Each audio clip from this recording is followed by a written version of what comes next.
আসসালামু আলাইকুম। স্পোর্টস 24/7 এর পক্ষ থেকে আপনাদের সাথে যুক্ত আছে আমি তালহা ইবনে শরীফ, এবং আজকে আমরা কথা বলতে চলেছি চ্যাম্পিয়ন্স ট্রফির এবারের আসরের প্রথম ম্যাচটিকে ঘিরে।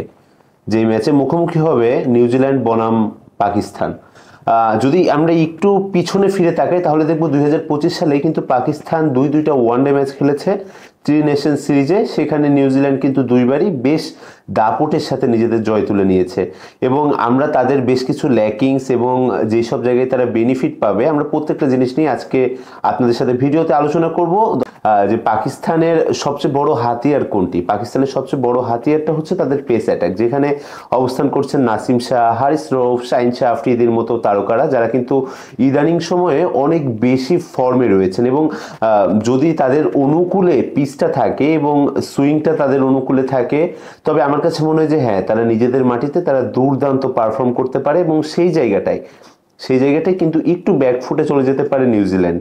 আমরা যদি বলি যে এই ম্যাচটা কিন্তু করাচি ক্রিকেট স্টেডিয়ামে অনুষ্ঠিত হচ্ছে, যেটা কিন্তু অনেক বেশি হাই স্কোরিং একটা ম্যাচ হতে চলেছে, কারণ এর আগে যতগুলো ম্যাচ এই পিচে খেলা হয়েছে প্রত্যেকটা ম্যাচেই কিন্তু বেশ একটা হাই স্কোরিং আমরা দেখেছি। এবং ম্যাচটা যদি কোনোভাবে স্পিনারদের হাতে চলে যায় এবং পিচটা যদি স্পিন সহায়কের মতো কাজ করা শুরু করে প্রথমার্ধের পরে, তাহলে আমার কাছে মনে হয় যে হ্যাঁ, সেই ক্ষেত্রে ম্যাচের মূল নায়ক হিসেবে নিজেদের ভূমিকা রাখতে পারেন মিচেল স্টার্নার এবং আবরার আহমেদ। এবং এটা নির্দ্বিধায় বলা যায়, বিকজ এর আগে যতগুলো ম্যাচ খেলা হয়েছে এবং পাকিস্তান ইদানিং সময় যেসব ম্যাচ খেলছে সেখানে আবরার আহমেদ খুব গুরুত্বপূর্ণ ভূমিকা রাখছেন পেছন থেকে, এবং এজ এ ক্যাপ্টেনের হিসেবে মিচেল স্টার্নার, যিনি ব্যাটিংয়েও দুর্দান্ত করছেন, অ্যানাদার সাইডে বোলিংয়েও তিনি খুব ভালো করছেন। এবং এইভাবে বলাই যায় যে হ্যাঁ, আমরা একটা খুবই প্রতিদ্বন্দ্বিতামূলক একটা ম্যাচ আমরা উপভোগ করতে চলেছি।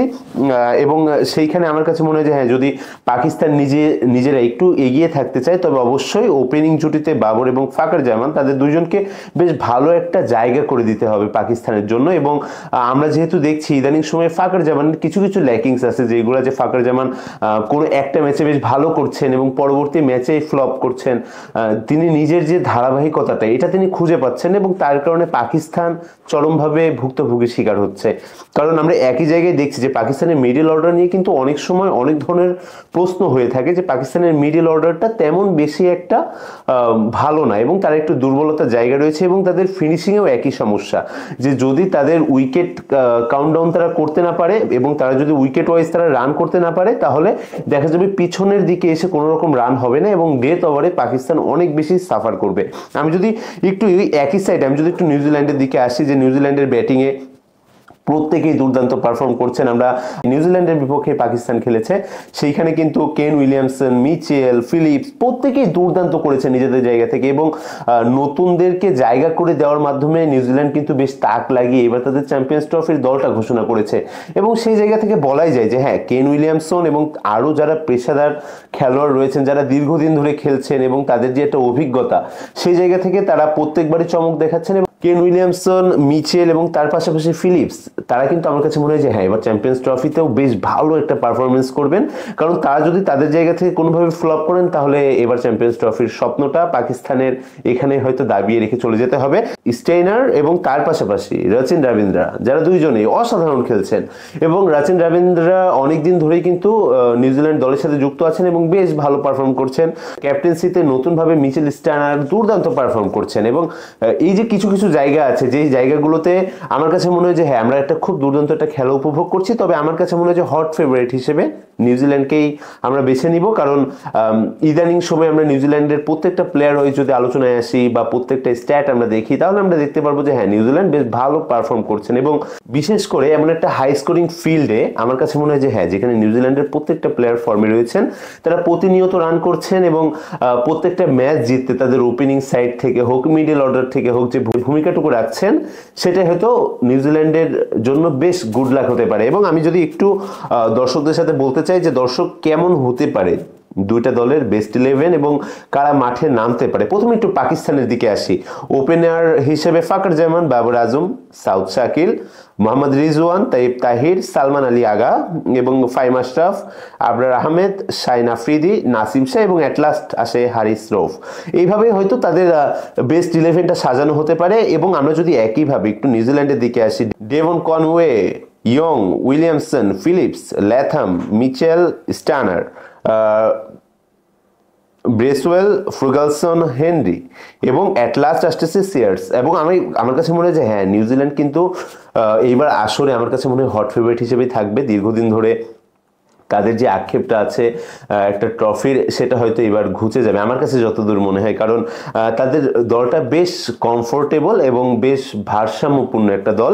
এবং আমার কাছে মনে হয় যে হ্যাঁ, যদি হোম কন্ডিশনে থেকে পাকিস্তানের বোলাররা সুইং পায় এবং তারা যদি প্রথম দিকের ওভারগুলোতে উইকেট ক্যারি করতে পারে, তাহলে হ্যাঁ, এখানে একটু পিছিয়ে পড়বে নিউজিল্যান্ড, এটা নির্দ্বিধায় বলা যায়। এবং আমরা যদি একটু আসি যে এর আগের ম্যাচগুলো কেমন ছিল, পাকিস্তান এবং নিউজিল্যান্ডের ভিতরকার যে দুইটা ম্যাচ তারা খেলেছে ওয়ানডে এর কিছুদিন আগেই, তো সেই দুইটা ম্যাচ কেমন ছিল। আমরা প্রথম ম্যাচের দিকে যদি একটু আসি, সেখানে স্ট্যাট বলছে নিউজিল্যান্ড করেছে 330 রান 6 উইকেটের বিনিময়ে, এবং পাকিস্তান কিন্তু 252 রানে গুটিয়ে গিয়েছিল সেই ম্যাচ, যেখানে শাহিন আফ্রিদি 3টা উইকেট শিকার করেছিলেন, হারিস রৌফ 1টা উইকেট শিকার করেছিলেন, আবরার আহমেদ 2টা উইকেট শিকার করেছিলেন।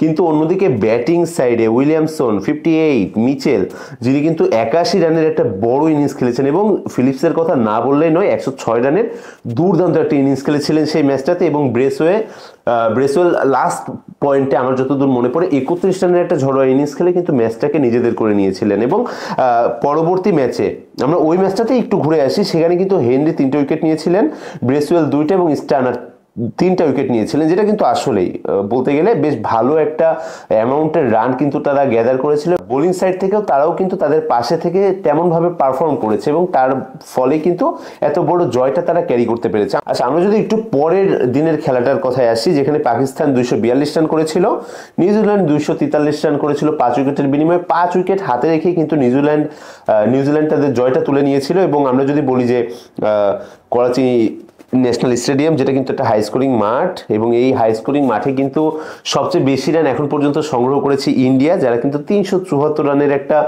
বড় ইনিংস খেলেছিল, এবং তাদের নামে এখনো পর্যন্ত এই রেকর্ডটা আছে। কিন্তু সবচেয়ে লো স্কোর যারা করেছিল এই করাচির মাঠটিতে, তারা হচ্ছে বাংলাদেশ, এবং তারা কিন্তু মাত্র 115 রানে গুটিয়ে গিয়েছিল। এবং এটা হচ্ছে করাচি মাঠের ইতিহাস, যেটা আপনাদের সাথে শেয়ার করছিলাম।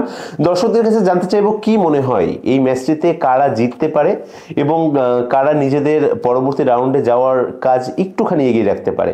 দর্শক জানাবেন আমাদের কমেন্ট সেকশনে। এর পরের দিনের বাংলাদেশ বনাম ইন্ডিয়ার প্রি ম্যাচ অ্যানালাইসিসে আবারও দেখা হবে আপনাদের সাথে। ততক্ষণ পর্যন্ত ভালো থাকুন, সুস্থ থাকুন, খোদা হাফেজ।